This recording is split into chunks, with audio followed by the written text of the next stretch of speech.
Je t'ai parlé de Jim et du pirate Bones, tu t'en souviens n'est-ce pas? Bones avait amené un coffre mystérieux à l'auberge de l'amiral Benbow.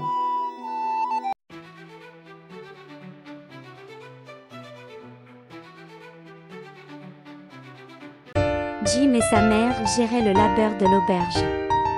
Le père de Jim était malade, laissant tout le travail à sa femme et à son fils. Billy Bones avait un comportement étrange.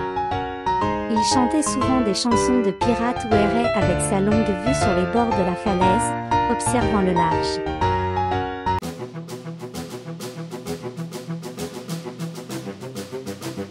Oui.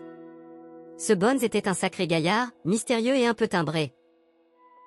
C'est ici que je vais rester, à l'auberge de l'amiral Benbow. Vous m'appellerez capitaine, et veillez à ne pas poser trop de questions. Bones scrutait l'horizon comme s'il s'attendait à voir arriver un navire. Il hurlait sur tout ce qui venait le déranger. Bones s'est adressé à Jim et il lui a dit « Écoute-moi bien, garçon. Si jamais tu vois un marin avec une jambe de bois rodée par ici, viens me prévenir immédiatement. Compris ?» C'est alors que Chien Noir et Pew firent leur apparition.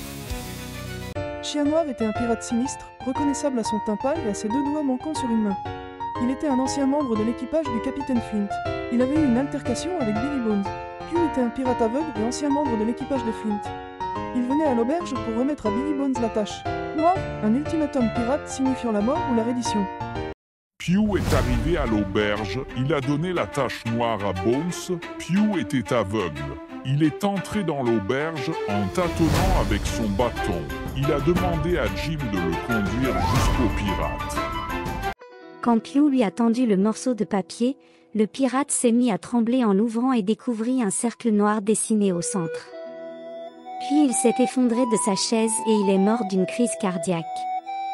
Le docteur Livesey avait pourtant averti qu'il buvait trop de rhum.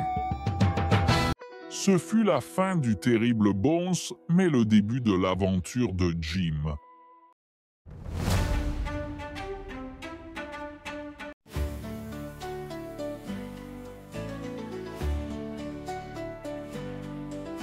Parada ali, frente a ti, naquela cozinha, em meio ao silêncio.